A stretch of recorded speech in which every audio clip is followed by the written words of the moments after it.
The moment I stepped through the heavy oak doors of that secluded rental house and saw 5 distinct, imposing figures waiting for me in the dim light, I knew there was no turning back. The air was thick with a mixture of expensive cologne and raw, unfiltered anticipation. I couldn't resist. The pull was magnetic, a gravitational force that my husband had orchestrated and that I had unwittingly craved. But before we continue, if you enjoy real-life stories that explore the boundaries of the heart, we need your support. Help us reach our goal of 1,000 subscribers. Hit that subscribe button right now and turn on the notification bell. I'd love to know where in the world you're watching from. Let me know in the comments below. But before I tell you how I ended up breathless, surrounded by strangers while the man I love watched from the shadows, let me rewind. You need to understand the slow burn that led us to this inferno, and why my husband, a man I thought I knew inside out, made a request so unusual it nearly broke my brain before it stole my heart. Only my husband and I know the full extent of what happened last year. I never in a million years imagined he would harbor a fantasy of this magnitude. It was, without a doubt, one of the most intense, soul-shaking experiences of my life. But before we dive into the deep end of this confession, if you enjoy real stories that explore the boundaries of love, lust, and the human heart, we need your support. Help us reach our goal of 15,000 subscribers. Hit that subscribe button right now and turn on the notification bell so you don't miss a single secret. I'd love to know where you're watching from. Are you in the US, the UK, Australia, or somewhere else? Drop your city in the comments below. My name is Elena. I'm 26 years old, and my husband Mark is 30. We've been married for 2 years now, living in a bustling suburb just outside of Chicago. Before we tied the knot, we prided ourselves on having radical honesty.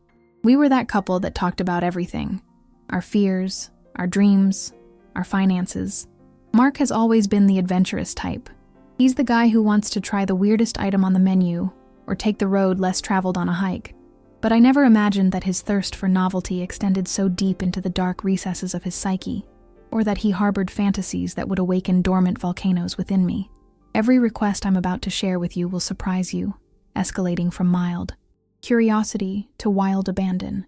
I truly believe a relationship only dies when the couple stops evolving, both in their emotional connection and, crucially, in the fantasies they weave together in the dark.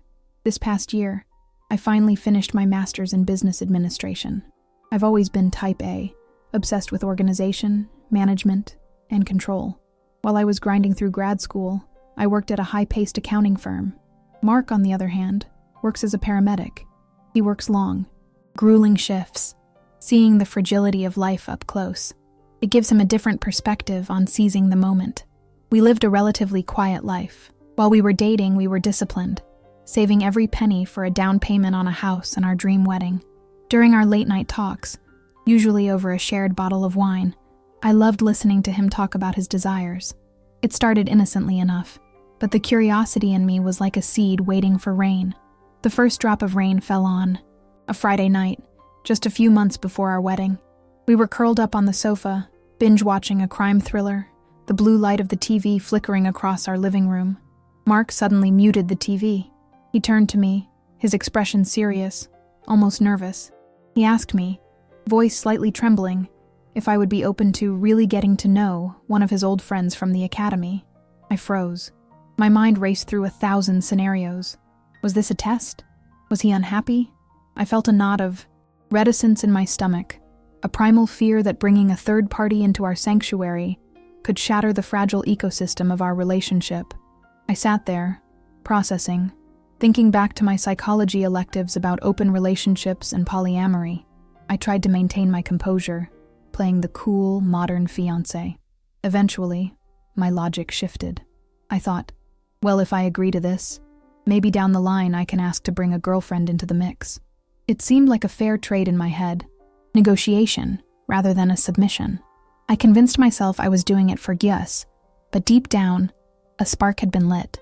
I realized I had made a decision I couldn't undo. We spent the rest of that night whispering, planning, and setting boundaries for a scenario I still couldn't quite believe was happening. A few days later, we set the date for the following Saturday. It was framed as a dinner party, but we all knew what was on the dessert menu. Since we were in the pre-wedding phase, looking our best and feeling high on life, I reasoned that there was no harm in one night of exploration. Surprisingly, as the day approached, dread was replaced by a humming anxiety that felt suspiciously like excitement. I found myself checking my reflection more often, wondering if I was desirable enough for two men. The night arrived. Mark opened the door, and in walked Jason. I had met Jason briefly before, but looking at him through this new lens changed everything. He was tall, with broad shoulders, and a confident, communicative swagger that took over the room. I excused myself to go change, slipping into a dress that clung to me like a second skin, designed to accentuate every curve I had worked so hard on at the gym.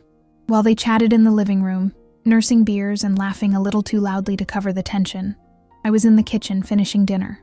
I had prepared a complex roast with all the trimmings, my nervous energy channeled into cooking.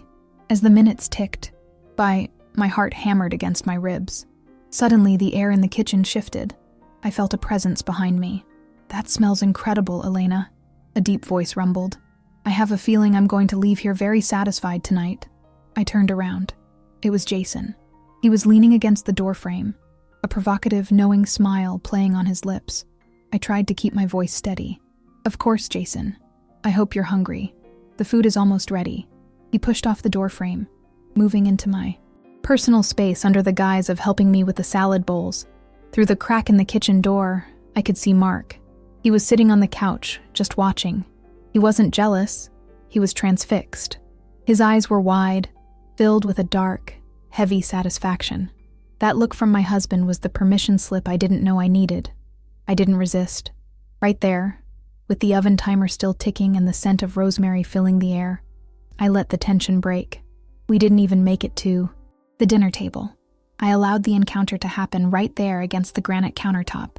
Mark watched from the shadows of the hallway, a silent director to our scene.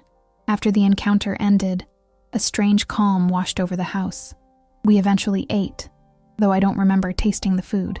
I sat close to Jason, basking in the afterglow, realizing I had just fulfilled my husband's deepest fantasy. But little did I know, this was just the appetizer. The weekend ended. Jason went home. On Sunday, Mark had a 24-hour shift at the station. I still had Jason's number.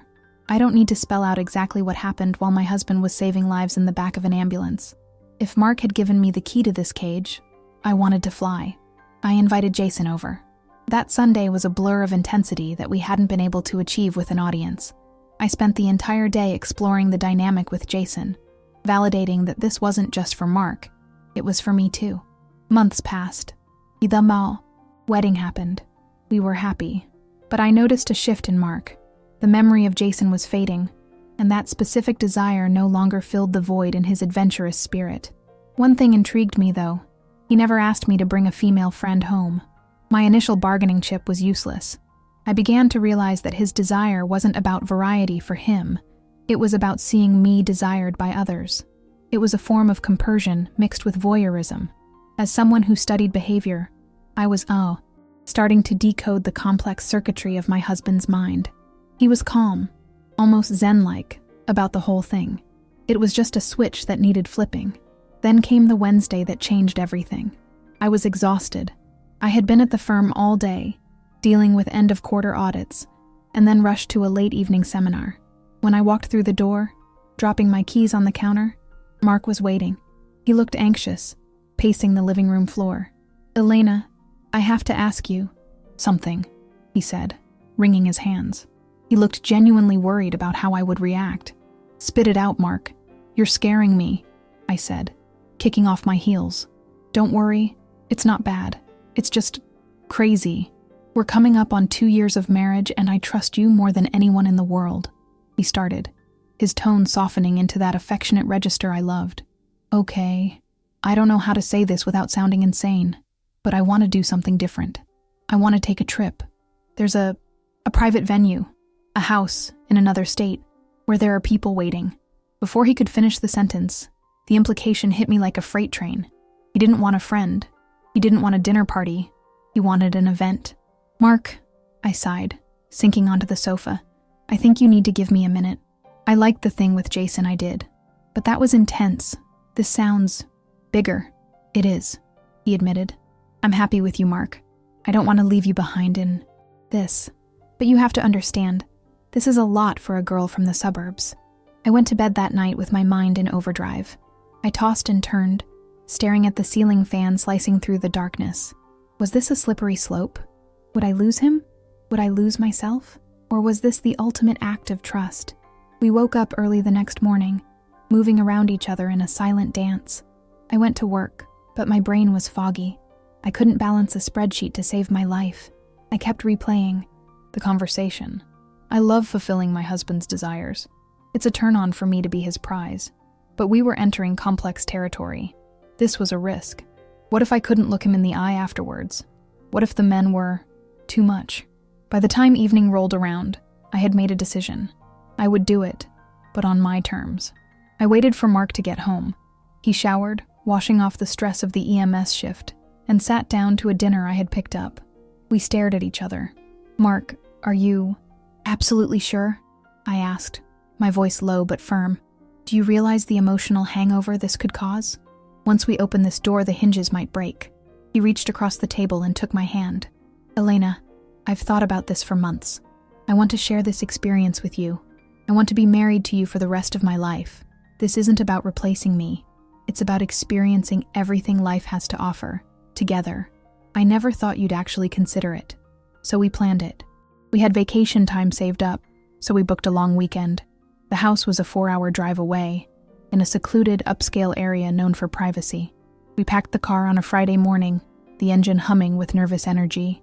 The drive was a mix of loud music and heavy silences. When we arrived in the town, we checked into a boutique hotel a few miles from the venue to decompress. We needed a buffer zone. Saturday night arrived. I spent 2 hours getting ready. I did my hair in loose waves, applied makeup that was bolder than my usual office look, and chose an outfit that was elegant yet easily accessible. We left the hotel around 7:00 p.m. As we pulled into the long driveway of the house, I saw the ambient lighting glowing warm against the modern architecture. Soft bass from a sound system thumped in the distance. It felt illicit. It felt electric. It seemed Mark knew more than he let on. He had the access code. We walked in, and my breath hitched. I had expected maybe 2 guys, maybe 3 acquaintances. There were 5. 5 men, standing in the lounge area, drinks in hand. They were professional, well-dressed, fit, clearly vetted by whatever service or network Mark had utilized.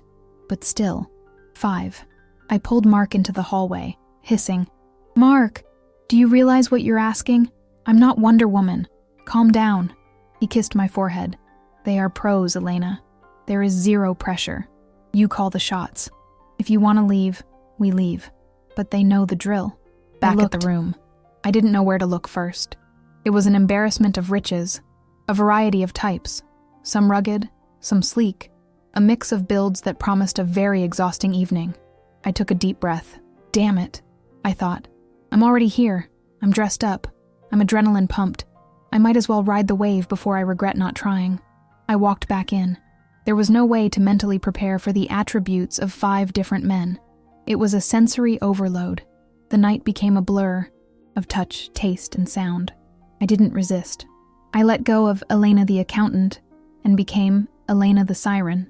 Mark sat in a high-backed armchair in the corner, a glass of whiskey in his hand, watching with that same intense, worshipful gaze he had back in our kitchen.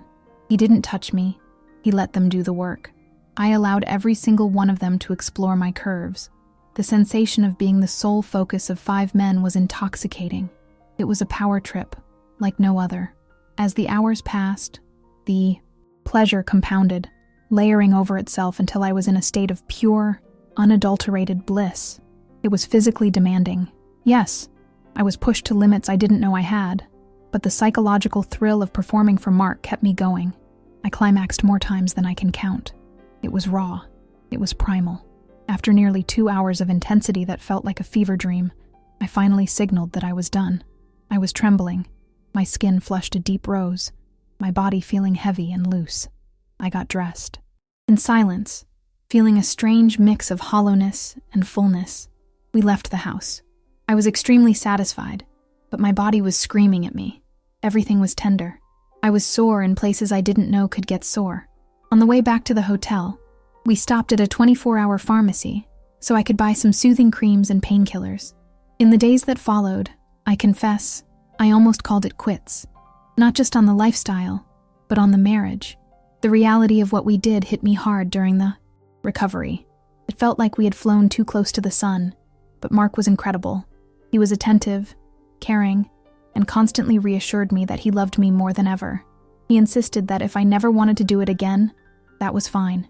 We went back to our normal lives. We celebrated our 2nd anniversary, but here is the catch. Lately, Mark has been dropping hints. He mentions the trip with a glint in his eye. He asks if I remember how it felt.